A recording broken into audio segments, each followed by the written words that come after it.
on? Hey, how you doing? How are you? Hello. You got here. Oh, thank you. Hi, how are you? Really nice house. You Yeah, get your really masks nice. on and everything? Well, yeah, we are meeting people, so we're super protected, you know. Sure. Oh, that's understandable. You guys want to come in? Sure, sure. Otherwise. Wow. You made all of them, right? Most of them, yes. And some are collector stuff. These are right here, the ones in the one here, the ones I made. And over here, predominantly the ones I made. Super awesome. The ones in the back here are kind of more collective or collector stuff in this back wall. Wow. This is the Battlestar Galactica shelf right here.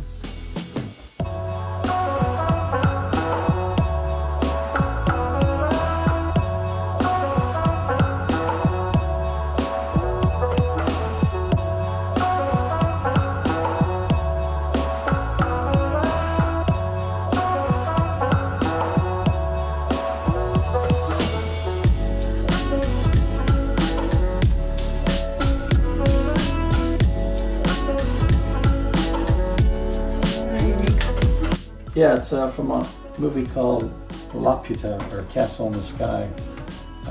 Miyazaki, you ever heard of him? Uh-huh. Huh? Not really. Oh yeah, he's done quite a few. He was considered the Walt Disney of Japan. Most of his movies have are very good. He's probably got about 20 of them out before he retired. You know, but they're not like your typical anime. Oh, I did it out! No, it's they're quite interesting. Some of them are pretty unusual.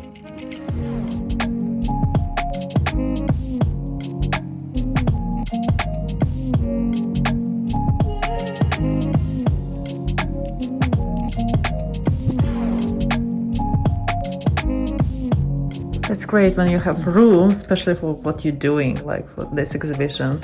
Yeah, that's one of the reasons why we like the house, you know. And we still have room for guests and stuff, you know. But yeah, that's the man-child room. The man cave. Yeah, the man cave. Actually, the man cave is downstairs. Okay. Yes. And here is I have more of them. These are more models. These are more displayed, you know. Oh, wow.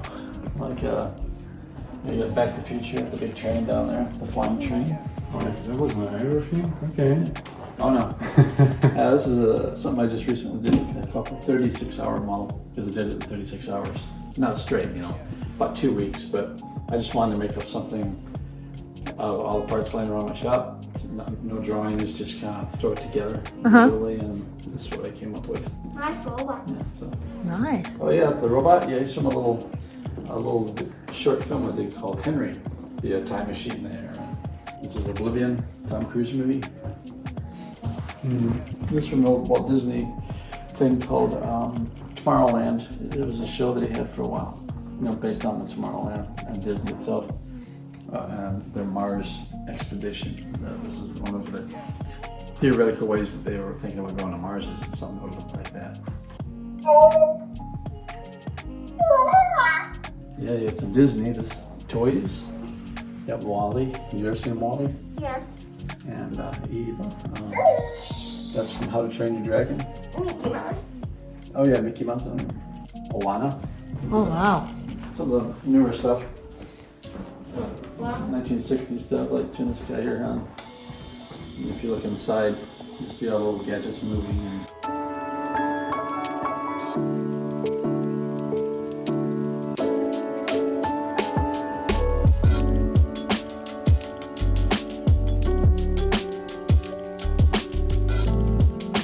And yeah, if you want, we'll go downstairs. There's more stuff down there. You know, keep our autograph pictures here.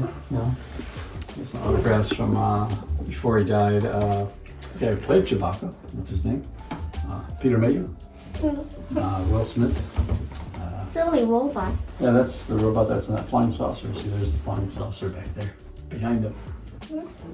And there's the robot again. This is the crew inside the flying saucer. And this is the guy who played the robot. That's what it looked like. He's the one who's inside the robot too. Yeah, all open space up. Get him all right. And turn that light on there. This here is the theater room, I guess you call it. So you've got, Wow. yeah, so this is where we watch movies on TV sometimes. Here you got a few helmets that you can wear, you know. You got Ant-Man, like Ant-Man, Iron Man. Iron Man's neat because you turn it on. And you take this and, yeah. And that way you can see his face, you know, if you wear it. If you wear it, you put it on, then you stand again and If you want to eat. close it back up. See? I am Iron Man. Here's the costume of Iron Man. There's a bunch of Iron Mans, that's the thing. But You know, oh yeah, from Star Wars? Yeah. so That's Max Rebo, his music band. That's all the Star Wars stuff over here. You know, everything, these are all, most of these are Hot Toys figures, which are kind of high-end action figures, you know, I guess you could say. That's why they look, if you look at the faces, they look, you know, like they're identical to the real actors and everything. It's pretty crazy how accurate they are. Yeah, you know, it's funny because you look at all these Iron Men and I probably only have half of what they really have up there. You know, this company makes, can't have them all.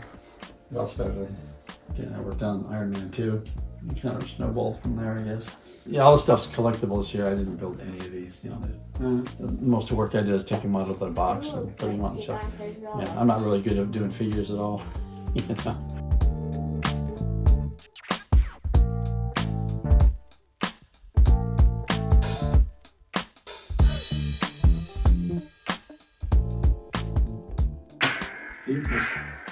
See, when you hit people like your daddy or your mommy with this, it makes sense, see? You turn it off, and you got this one here. This is a bad guy one. That one lights up, and that one lights up, and actually they all light up. I think one of them doesn't have any batteries in it. Oh, that one's obstinate. No, one of these I have to put the batteries in it. I can't remember which one it is. It's a lot of lightsabers, isn't it? You make good night lights. Miniature card room. And when you walk in, you'll see why it's called the miniature card room. Oh, wow. Oh, Wow. It's about 1,000 cars in here. Yeah. I've collected for, oh my goodness. This was since Starship, worked on Starship Troopers. How many years ago was that? 1994 or something like that? Can't This remember. was 1999. So yeah, I've been collecting for a long time. So if you have a favorite car, it's probably here, you know. All the movie and TV cars are here right in the center. Batmobiles and DeLoreans and stuff like that. Most of these cars have been in boxes for like 8 years. You know, so it's good to get them out, you know, where people can see them, enjoy them.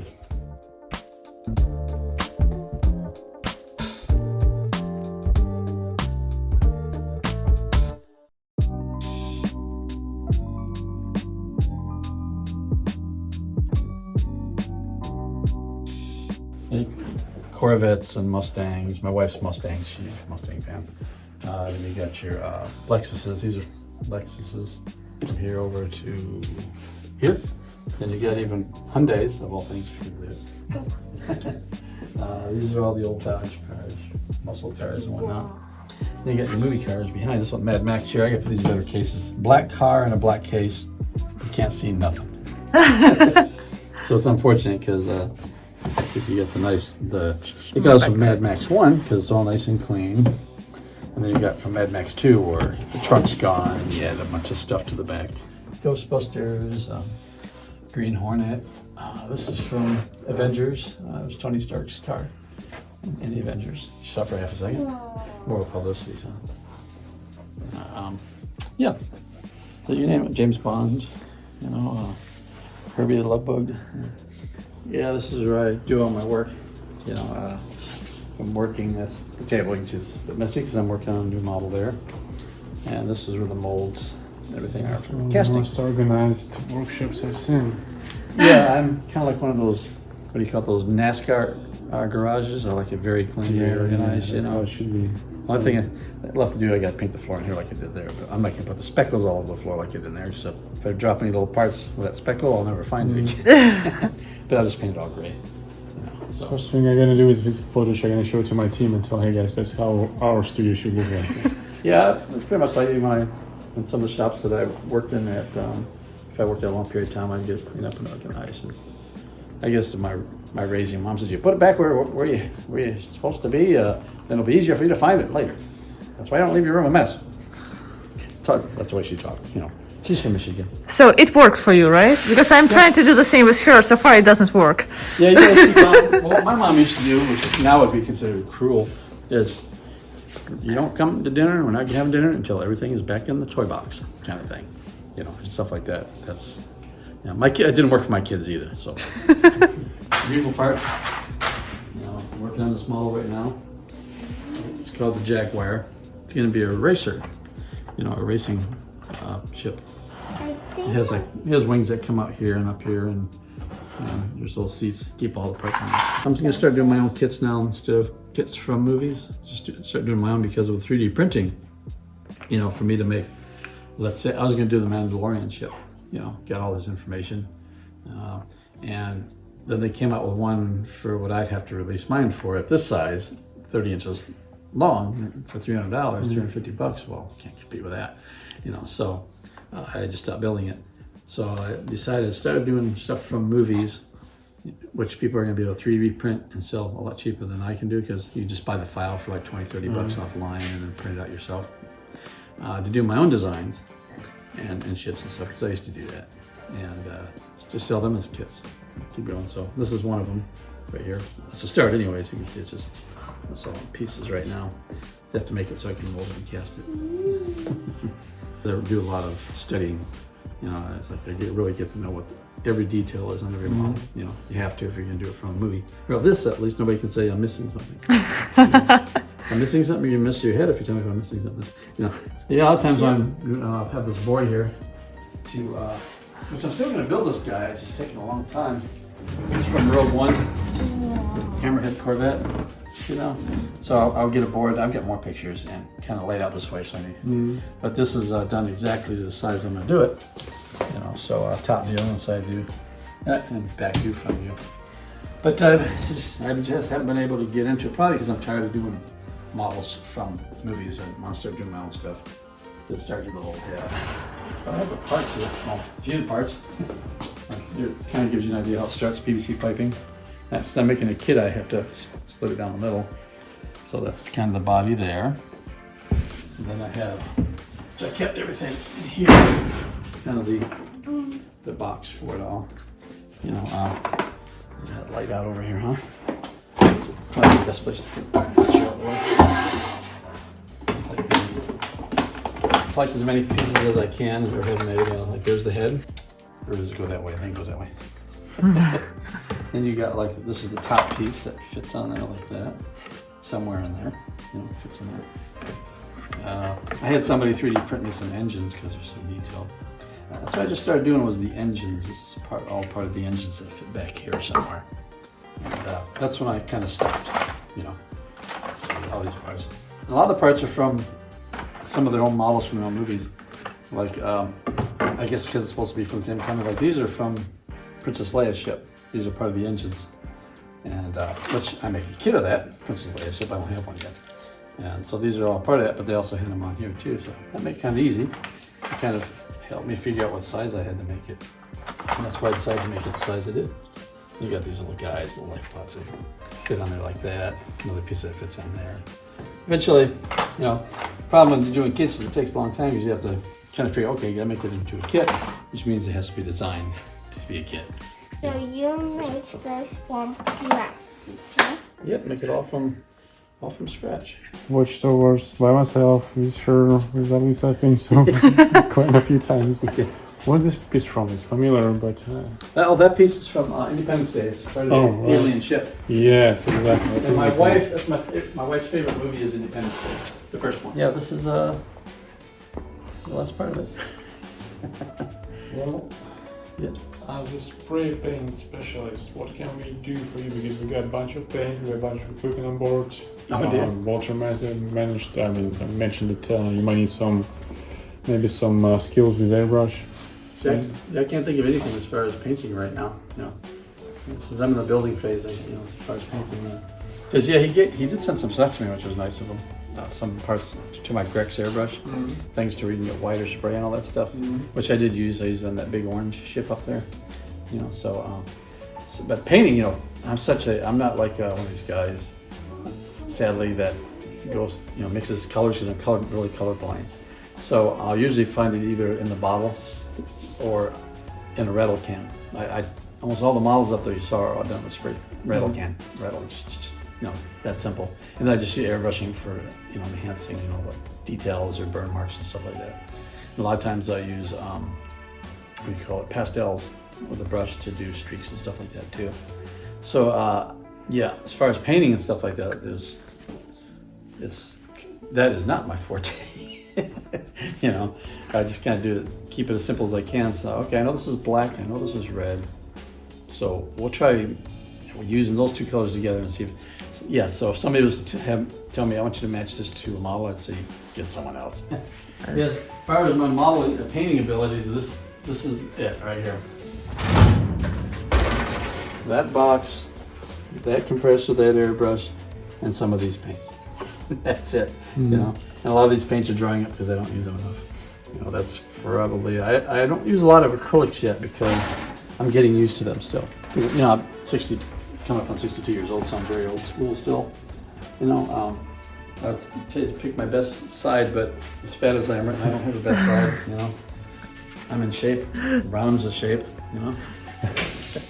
All those models, all those toys, just like unbelievable. How much work, how many details, how does the fantasy work when you did this? Imagination. Well, I've been on kind of a loner my whole life because growing up during the moon landing, that's how old, tells you how old I am. I remember seeing a man walk on the moon, so that was kind of neat. But so everything was very much into space and all that back then. So that's what got me started. And then 2001: Space Odyssey came out and kind of changed a lot of things for me. Even at the age of 10 years old, seeing it, it still affected me. And then a little show called Space 1999 and UFO that changed it for me as well. Those, because of the models and everything, got me into start hand making things instead of just. Because back then I'd make things off the shelf and just build it out of the box, but then start taking parts from cars or airplanes and combining them together in different ways, that's how it started. Then Star Wars came out and then didn't have to be logical anymore, it could be any shape you wanted. And okay, that's cool. Decided I wanted to do it for a living. Moved out to Hollywood for 17 years, did it for about 17 years and then moved back to Florida and started this model kit thing. Because Hollywood turned CG, so not much work for model makers anymore. I did work at props though. I did work at Stan Winston's, and also I got to work there. It was kind of nice. I worked on Iron Man 2, which is the last big movie I worked on was Iron Man 2. So that was fun. I'm gonna leave it. Spring on a kit. I know you mentioned you're Are these not using airbrush too much, but I still want to give you this thing. Sometimes it might get simpler for you than getting your compressor out, turning it all together. There's just it's really new power. Just connect it, and it's battery powered, so you can. What is that, like air in there or something? Compressed air? It's a compressor. That's a compressor. Oh, it's a compressor? Yeah, that's the whole thing is a compressor. So that's amazing. Quick tool to have when you're clean. Well, the kind of work I do, that would be really handy. It's like you're saying, dragging out the compressor all the time. Yeah, that's exactly what I'm saying. So you might use airbrush a little more often. I'll end up using that more. I know it will. What kind of batteries does it use? It has its own battery, so it's 45 minutes constant runtime if you just start working and use that. Oh, I'll use this. Trust me, I'll use that. Also, something new we started carrying is specifically for the modelers. That's the made by Emma, the Spanish brand. It's just their basic real colors. Right. So try those. I'm gonna leave you whole catalog. They have so many products. Anything you can find here usable, just like Walter now. The whole catalog is available at Spray Gunner. So are you the creator of this whole thing, or are you Spray Gunner? Yeah, Spray Gunner. Yes, I'm the creator of Spray Gunner. I was the creator because Is that if you're working for them or is yours? No, I'm the owner, yes. I know you mentioned Walter sent you some of these paints. They're good because you can use them directly on some of your resins. If you want to have the quick paint job, because they're really durable paints and it's better when you use like the sealers and the primers first. But those paints you can go directly to whatever plastic or resin you work with. Sure. There you go. You're good, don't worry. So you gotta have a fat model geek, looking at them, I should put my glasses on. I do models. I do models. But don't models work yet, though. I like to put models, It's really, really nice to talk to somebody who actually makes a living out of making models, because most of the people the hobby, they do their daily job, and I'm considering myself very lucky, because people thought I should have done this in California, and you can't make enough money because everything, the cost of living is so high. In Florida, like is smart, talented, I think all together kind of mixed, and whatever you at. Yeah, it can be it's a nice thing. It's good and bad to have your hobby as your job, because Awesome. the smolder. But so that's my hat. Oh, you know how they wear them in New Jersey? Like that. That's how they wear them in New Jersey. Now they wear them in New York, which is totally goofy. That's just goofy. Yeah, you can wear them like you're the happy guy, or the serious guy. I'm working. Leave me alone. You should be doing your job too right now. Me, I'm more like this. I'm working. If you want to work, that's fine. If not, go home. No, just kidding. Alright, anyways, really enjoyed it. Well, yeah. Beautiful and the location, so. I took my mask off outside, it's so nice. You can breathe. Yeah. My autograph is not pretty, so I'll try to do my old style, like I used to do my whole name. Usually when I do things, it's just sort of zip. Awesome. Anyways, appreciate it. Okay, yeah.